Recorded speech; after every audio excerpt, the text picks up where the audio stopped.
इसके बाद next topic है osmotic adjustment in plant. Osmotic adjustment का मतलब आपको पता है ऑस्मो रेगुलेशन, ठीक है। रेगुलेशन या adjustment of salt and water is called osmotic adjustment, ठीक है। तो इस टॉपिक में हम ये पढ़ेंगे कि प्लांट जो है वो अपने अंदर पानी और साल्ट को की मिकदार को किस तरह कंट्रोल करते हैं। तो based on availability of water and salt पौधों को 3 हिस्सों में तकसीम करते हैं, ठीक है। पानी और साल्ट के अवेलेबल होने या ना होने के बेस पे प्लांट को 3 कैटेगरी में तकसीम करते हैं। The first one is the hydrophyte. अब इसमें आपको नज़र आ रहा है डायरेक्ट हाइड्रो का मतलब है वाटर। हाइड्रो हमेशा किसे कहते हैं? पानी को कहते हैं, ठीक है। एंड फाइट का मतलब है फाइटा या फाइट जो है वो प्लांट को कहते हैं। तो सीधा सीधा इसका मतलब क्या हो गया कि उन प्लांट्स को हम हाइड्रोफाइट कहते हैं, वो या तो मुकम्मल तौर पर या जुज़वी तौर पर पानी के अंदर है, ठीक है। Hydrophyte are the plants which are partially or completely submerged in water.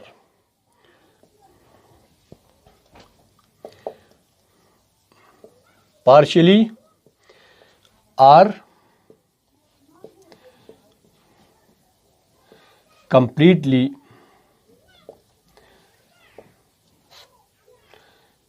submerged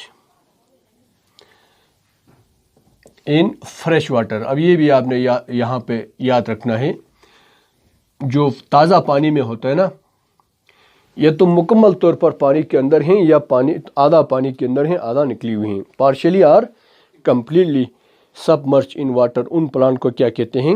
hydrophyte कहते हैं। अब यहाँ पे देखें, ज़ाहिरी बात है जब पौधे वो पानी में रहते हैं तो इसके लिए पानी की कमी का मसला तो नहीं होगा, लेकिन एक्सेस ऑफ वाटर इससे ये क्या करेगा? फेस करेगा, ठीक है। इनका सबसे बड़ा मसला क्या होगा? बॉडी के अंदर पानी की ज़्यादती होगी, ज़्यादा पानी होगी।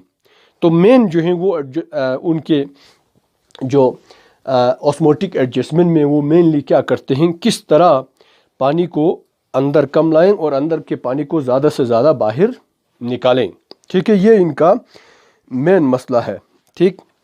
तो इनका मेन मसला क्या होते हैं? It face excess of water.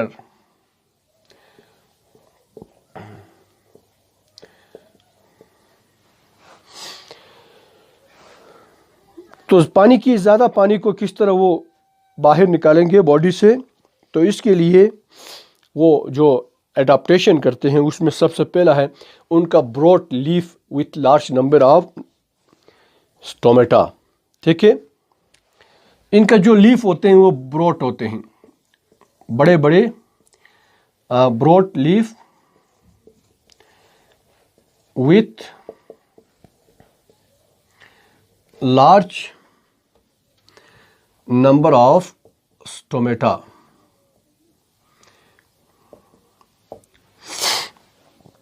बड़े बड़े पत्ते होंगे और उसके ऊपर स्टोमेटा की तादाद भी ज़्यादा होगी, तो पानी जो है वो स्टोमेटा के थ्रू निकल जाएगा। और ये स्टोमेटा स्पेशली अपर सरफेस पे होते हैं लीफ के। आमतौर पर प्लांट के नीचे जो लोअर एपिडर्मिस से निचले सरफेस पे होते हैं, लेकिन यहाँ पे आप यहाँ पे देखें, फ़र्ज़ करें ये कि लीफ वो पानी में रहने वाला प्लांट है इस तरह, तो इनके ऊपर इस तरह के ब्रॉड लीव्स होंगे, ठीक है। और इन लीव्स के ऊपर बहुत ज़्यादा अपर सरफेस पे इस तरह के माइक्रोस्कोपिक पोर होते हैं, इनको हम स्टोमेटा कहते हैं। स्टोमेटा की तादाद भी बहुत ज़्यादा होगी, ठीक है। तो ये एक्सेस वाटर को सीधा सीधा क्या करेगा? बाहर खारिज करेगा, रिमूव करेगा। इसके अलावा इनका जो रूट होते हैं वो बहुत रिड्यूस होते हैं, ऑलमोस्ट या किसी में होता ही नहीं है, या होंगे तो भी रिड्यूस रूट।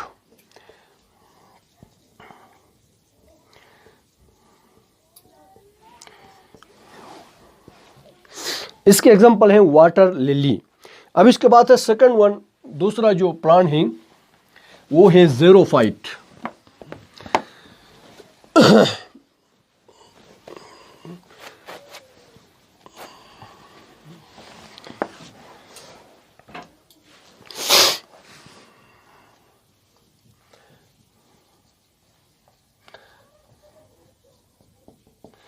अब यहाँ पे ज़ीरो का मतलब डिज़र्ट या जो ड्राई इन्वायरमेंट में होते हैं ना, उन प्लांट को ज़ीरोफाइट कहते हैं। ठीक है, आप यहाँ पे ये लिख सकते हैं कि डिज़र्ट प्लांट। अब जाहिरी बात है, डिज़र्ट में या ड्राई इन्वायरमेंट में जब ये प्लांट होंगे तो वहाँ पे सबसे बड़ा मसला क्या होगा? Shortage of water. ठीक है, तो इनके अंदर जो बॉडी में सिस्टम होता है वो मेनली पानी को कंजर्व, पानी की बचत का होता है। ठीक है, तो पानी कहाँ से निकल जाएगा? लीफ में से या स्टेम में से बाहर निकल जाएगा। तो पानी की बचत करने के लिए उनके ऊपर क्या होते हैं? थिक वैक्सी क्यूटिकल एपिडर्मिस के ऊपर। इस तरह के प्लांट के ऊपर क्या होगा? थिक वैक्सी क्यूटिकल और एपिडर्मिस।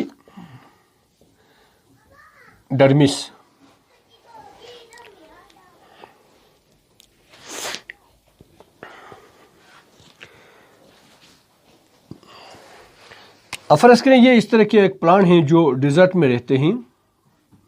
ठीक है,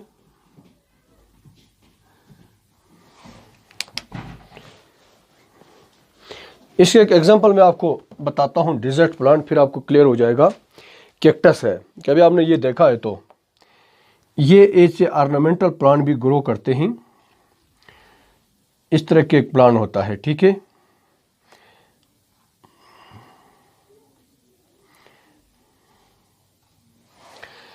अब इसके जो एपिडर्मिस हैं बहुत थिक होता है, मोटे होते हैं, वैक्सी, इसके ऊपर वैक्स लगा हुआ होता है। जैसे कि मोम है ना, मोमबत्ती किससे बना हुआ है? वैक्स से बना हुआ है। इस तरह के एक जो कि वाटर प्रूफ होता है, वो पानी को बाहर जाने नहीं देगा।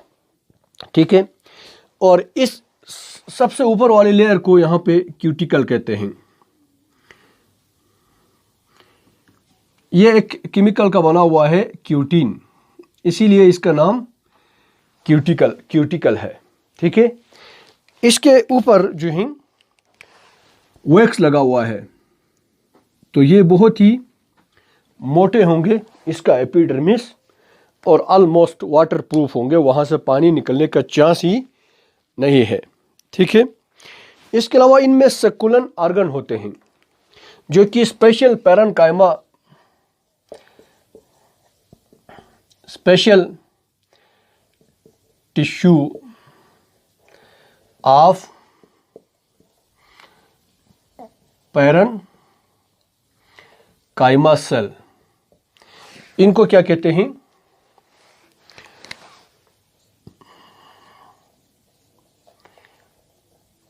सक्कुलन ऑर्गन कहते हैं,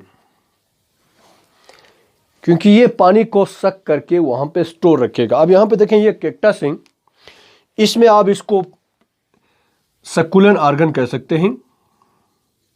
ये इसका स्टेम है। ठीक है, लीफ नहीं है।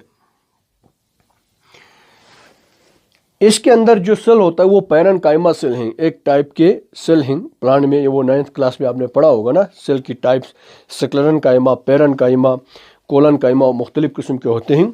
तो ये जो सक्कुलन ऑर्गन है वो पैरेन्काइमा सेल का बना हुआ है। अब ये डिजर्ट में ग्रो करते हैं जहाँ पे कोई पानी नहीं होता है ना, लेकिन इसके बावजूद भी वो सरवाइव करते हैं। तो जब कभी बारिश होती है वो उसको गनीमत जान के अपने अंदर स्टोर करता है, सक करके, कपास की तरह ना। कपास पानी को बहुत ज़्यादा स्टोर करेगा ना, तो पानी को इसके अंदर स्टोर किया, फिर वो पानी को बाहर जाने नहीं देता है। तो अंदर जितना पानी स्टोर हुआ है उसको वो इस्तेमाल करता रहेगा।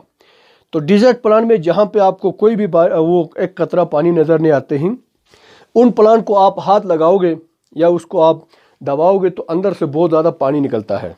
ठीक है, हालांकि वहाँ पे किसी ने उसको पानी नहीं दिया है। इसके अलावा इनमें जो रूट होते हैं वो बहुत ही डीप होता है।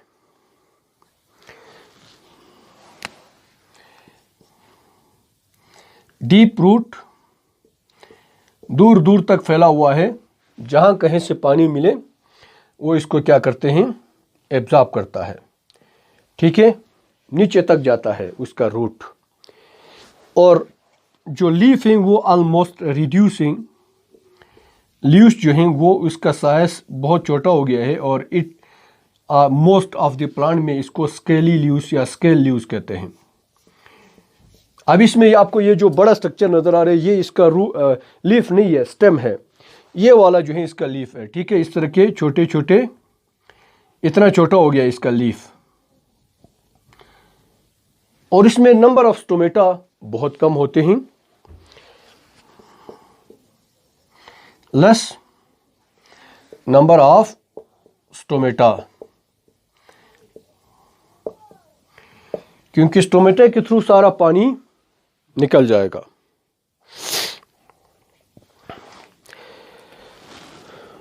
तो ये हो गया जी ज़ीरोफाइट। अब इसके बाद है थर्ड वन, हेलोफाइट।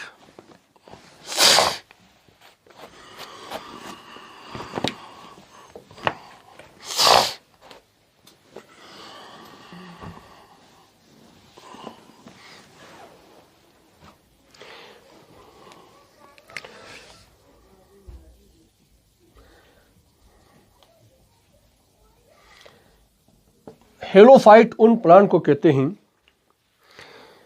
जो साल्टी इन्वायरमेंट में ग्रो करते हैं या मेरीन, समंदर में।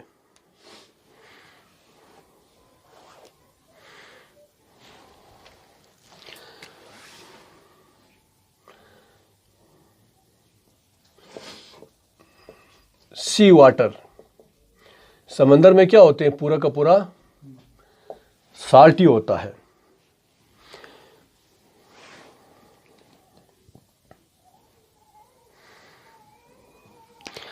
अब इनके साथ दो मसला होते हैं, समंदर में मौजूद प्लांट के साथ दो मसला होते हैं। एक तो फेस करता है ये किसके साथ, एक्सेस ऑफ साल्ट। तो जाहिर बात है समंदर में रहेंगे तो फिर समंदर के पानी में साल्ट है तो साल्ट अंदर आएगा, ठीक है।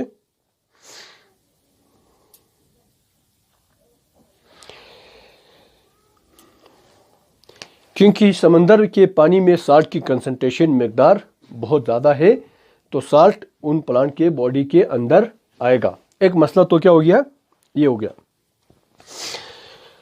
अब दूसरा मसला क्या है, शॉर्टेज ऑफ वाटर।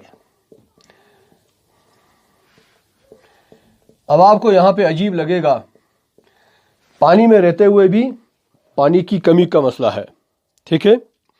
समंदर में रहते हुए भी उनके लिए पानी का मसला रहेगा बॉडी के अंदर से, क्योंकि सारा पानी निकल जाएगा। ऐसा क्यों होते हैं, ये भी आपने 9th क्लास में पढ़ा होगा, ऑस्मोसिस, हाइपरटोनिक, हाइपोटोनिक सॉल्यूशन वगैरह। तो इसमें देखिए फर्ज करें ये एक समंदर में रहने वाले पौधे का सेल है, ठीक है। अब बाहर समंदर में क्या होते हैं, बहुत ज़्यादा साल्ट है, ठीक हो गया।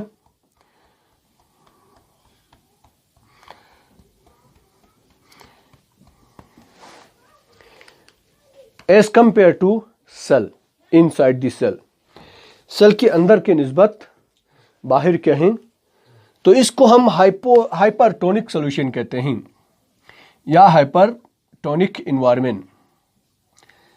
बाहर वाला क्या है, हाइपरटोनिक है ना, अंदर जो है वो साल्ट कम होता है, वैसे पहले इसको कहते हैं हाइपोटोनिक। अब पानी ऑस्मोसिस इसी को कहते हैं, ठीक है। ऑस्मोसिस की डेफिनेशन में हम ये कहते हैं कि पानी वहां जाएगा जहां इसको साल्ट नजर आता है। सिंपल है, आप ये याद रखें, पानी हमेशा किसके पीछे भागेंगे, साल्ट या सोल्यूट के पीछे भागेंगे, ठीक है। क्योंकि बाहर सोल्यूट कहीं ज़्यादा है तो इसलिए अंदर का सारा पानी इन सोल्यूट के पीछे बाहर निकल जाएगा। तो क्या होगा, शॉर्टेज ऑफ वाटर तो होगा ना।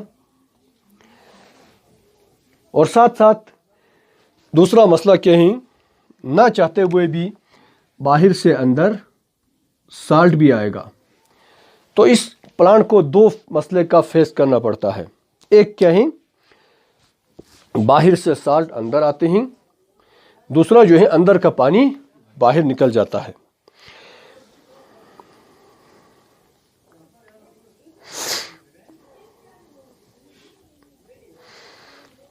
अब इस मसले का हल वो किस तरह निकालते हैं, उसके पास सिंपल टेक्निक है, ठीक है। अब इधर तक तो वो खुद ब खुद चल के आया था ना साइटोप्लाज्म में, और इधर रहेगा तो वो उनके लिए नुकसानदा है। साल्ट एक्सेस वो क्या करते हैं, डिस्टर्ब करता है इन्वायरमेंट को साइटोप्लाज्म के अंदर। लेकिन अब वो पौधा एक्टिवली ट्रांसपोर्ट करके यानी एनर्जी खर्च करके भी इन साल्ट को इधर से उठा के इस के अंदर स्टोर करेगा।